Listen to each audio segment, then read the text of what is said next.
different types of transistor oscillators. এখানে কতগুলো transistor oscillators এর নাম দেয়া আছে। Tuned collector oscillator, Colpitts oscillator, Hartley oscillator, phase shift oscillator, Wien bridge oscillator, crystal oscillator. আমরা এখান থেকে কয়েকটা অসিলেটর পড়ব, যে ট্রানজিস্টর অসিলেটরস গুলো কিভাবে কাজ করে। প্রথমেই tuned collector oscillator. Tuned collector oscillator আমরা দেখতে পাচ্ছি যেখানে একটা L1C1, এটা একটা টিউনড অথবা ট্যাঙ্ক সার্কিট, এবং এই দুইটা টিউন করা থাকে, যার কারণে এটার নাম হচ্ছে টিউনড কালেক্টর অসিলেটর। এবং এই টিউনড সার্কিটটা বা ট্যাঙ্ক সার্কিট L1C1 এর এটাই কালেক্টরে লাগানো থাকে এই ট্রানজিস্টরে।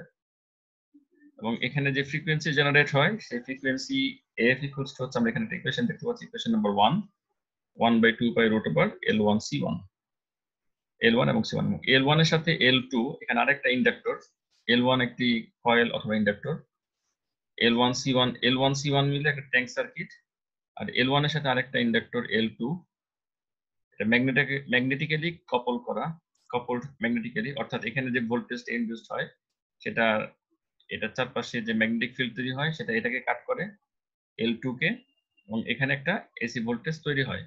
এসি ভোল্টেজটা কিন্তু এখানে বেজে চলে আসে ইনপুট হিসেবে। এখানে যে ভোল্টেজটা আসলো সেটাই আবার অ্যামপ্লিফাই হয় এখানে। এখানে একটা 180 ডিগ্রি ফেজ শিফট আছে। আমরা জানি ফেজ রিভার্সাল করেছি এর আগে, যে বেজে যেটা দেওয়া হয় ইনপুট হিসেবে সেটা 180 ডিগ্রি ফেজ শিফট হয়ে আমরা কালেক্টরে পাই।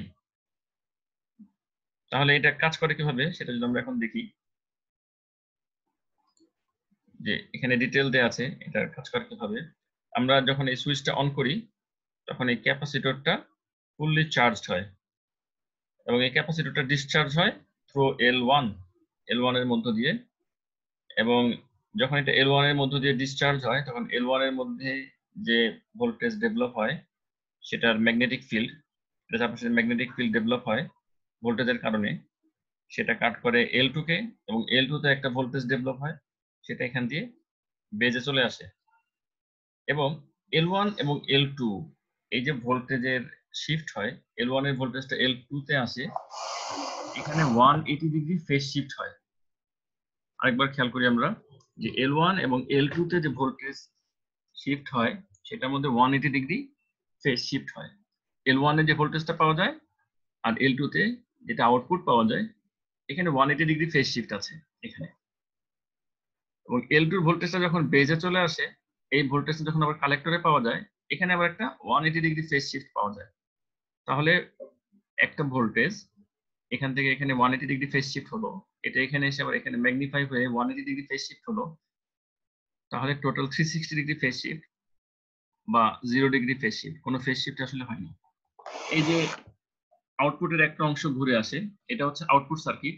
এই যে আউটপুটের একটা অংশ ঘুরে এখানে এসে আবার ইনপুট হয়ে এখান থেকে কোনো ফেজ শিফট হলো না, এটা হচ্ছে পজিটিভ ফিডব্যাকের এক্সাম্পল। সেখানে পজিটিভ ফিডব্যাক সার্কিট ব্যবহার করা হচ্ছে।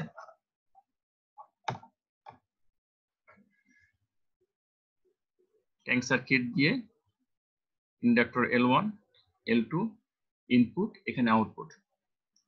এই R1 R2 হচ্ছে ট্রানজিস্টর বায়াসিং এর কাজ করছে। ক্যাপাসিটর এখানে দেয়া আছে যাতে এখান থেকে কোনো ডিসি সাপ্লাই আসতে না পারে। এখান থেকে দেয়া আছে ডিসি সাপ্লাই, ন্যূনতম ডিসি সাপ্লাই, যেটা বায়াসিং এর কাজ করবে যাতে বেজ এমিটার জাংশনটা ফরওয়ার্ড বায়াসে থাকে। এই tuned collector oscillator এর উপরে একটা ম্যাথ দেয়া আছে। tuned collector oscillator circuit used in the local oscillator of a radio receiver makes use of an LC tuned circuit with L1 equals to 58.6 microhenry and C1 equals to 300 picofarad. Calculate the frequency of oscillations. আমরা এই ফর্মুলাটা জানি, যেখানে দেয়া আছে আগের স্লাইডে, এখানে দেয়া আছে F equals to 1/2 L1C1। এখানে মাইক্রো হেনরিকে হেনরিতে কনভার্ট করতে হবে 10 টু দ্য পাওয়ার -6 দিয়ে মাল্টিপ্লাই করে, পিকোফ্যারাডকে ফ্যারাডে কনভার্ট করতে হবে 10 টু দ্য পাওয়ার -12 দিয়ে মাল্টিপ্লাই করে, অর্থাৎ 10 to the power 12 picofarad equals to 1 farad, এবং 10 to the power 6 micro henry equals to 1 henry. ভ্যালুগুলো যদি আমরা বসাই ফ্রিকোয়েন্সি অফ অসিলেশনস আমরা পেয়ে যাব হার্টজে আসবে এবং এটাকে 1000 দিয়ে ডিভাইড করলে আসবে 1199 কিলোহার্টজ। সিমিলারলি আরেকটা এক্সাম্পল এখানে দেয়া আছে যে ক্যাপাসিট্যান্স C1 বের করতে বলা হয়েছে একই রকমের। এলসি সার্কিটটাকে টিউন সার্কিট বা ট্যাঙ্ক সার্কিট বলা হয়। কলপিটস অসিলেটর, এটা হচ্ছে কলপিটস অসিলেটর।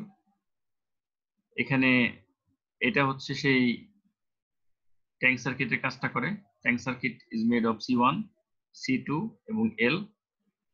C1 এবং C2 সেন্টারে ট্যাপড করা থাকে, অর্থাৎ এখানে মাঝখানে একটা গ্রাউন্ড করা থাকে এবং এখানে যে অসিলেশনস তৈরি হবে, এই আউটপুটে যে অসিলেশনস তৈরি হবে, ফ্রিকোয়েন্সি তৈরি হবে সাইনোসয়েডাল সিগন্যালের, সেই ফ্রিকোয়েন্সিকে এক্সপ্রেস করা যায় f = 1/2π√L CT।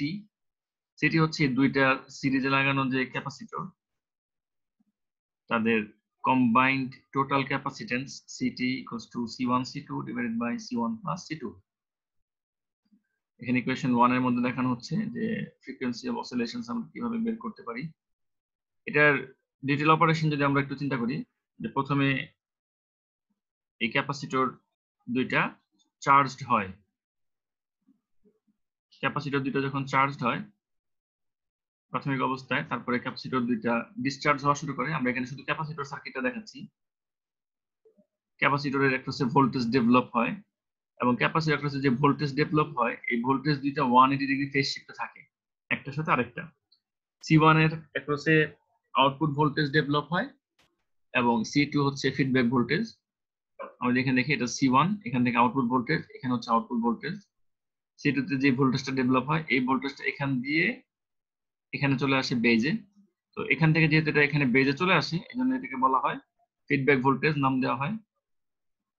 সো দুইটা ক্যাপাসিটরের অ্যাক্রসে যে ভোল্টেজ দুইটা, এই ভোল্টেজ দুইটা হচ্ছে একটার সাথে 180 ডিগ্রি ফেজ শিফটে থাকে, যেটা এখানে দেয়া আছে যে এই 180 ডিগ্রি ফেজ শিফটে থাকে। এবং ক্যাপাসিটর যখন ডিসচার্জ হয় থ্রু ইন্ডাক্টর, এই C2 এর অ্যাক্রসে যে ভোল্টেজ সেটা এই পথ দিয়ে এখান দিয়ে এখানে চলে আসে এবং এখানে থেকে এখানে এই বেজ এমিটার জাংশনে যে ভোল্টেজ এখানে এবং এই কালেক্টরের আউটপুট এখানে আবার এখানে ম্যাগনিফাইড হয়। এই ম্যাগনিফাইড আর এই বেজের ভোল্টেজের মধ্যে আবার 180 ডিগ্রি ফেজ শিফট থাকে। তাহলে দুইটা ফেজ শিফট হলো, এখানে যে ভোল্টেজ আর এখানে যে ভোল্টেজ সেখানে একটা ফেজ শিফট আছে 180 ডিগ্রি, আর এটা ঘুরে এসে এখানে সেটা এখানে 180 ডিগ্রি ফেজ শিফট। তো টোটাল 360 ডিগ্রি ফেজ শিফট বা 0 ডিগ্রি ফেজ শিফট, অর্থাৎ পজিটিভ ফিডব্যাক।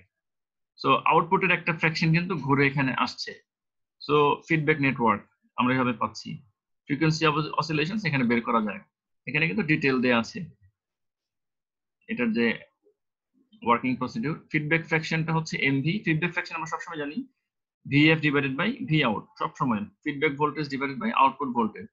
এখানে ফিডব্যাক ভোল্টেজ হচ্ছে এখানে C2 এর অ্যাক্রসে। সো C2 এর ফিডব্যাক ভোল্টেজ আমরা এটার ক্যাপাসিটিভ রিঅ্যাকট্যান্স দিয়ে বের করতে পারি XC2 ডিভাইডেড বাই XC1, এবং XC2 আর XC2 হচ্ছে ইনভার্সলি প্রপোর্শনাল 1/C2 আর XC1 হচ্ছে ইনভার্সলি প্রপোর্শনাল 1/C1। তো এখানে যদি আমরা 1/C2 এবং এখানে যদি 1/C1 বসাই তাহলে এটা আসবে C1/C2, অর্থাৎ MD এর ভ্যালুটা আমরা C1 C2 এর মান দিয়েও ভ্যালু দিয়েও বের করতে পারবো ফিডব্যাক ফ্র্যাকশন, যে কত অংশ ফিডব্যাক হচ্ছে। এখানে একটা ম্যাথ দেয়া আছে, ইজি ম্যাথ, যে determine the operating frequency and feedback fraction for Colpitts oscillator, যেটা দেখানো হয়েছে। তো CT দেয়া আছে, CT এর ভ্যালু বের করতে পারবো আমরা এইভাবে, ভ্যালু দেয়া আছে, এর ভ্যালু দেয়া আছে ফিগার 14.12, এখানে দেয়া আছে ফিগার 14.12, এখানে ডায়াগ্রামের মধ্যে ভ্যালুগুলো বসানো আছে। এটা হচ্ছে 14.12, ডায়াগ্রামটা মনে রাখতে হবে। L হচ্ছে 15 মাইক্রো হেনরি, হেনরিতে কনভার্ট করতে হবে। So operating frequency F = 1/2π√LCT।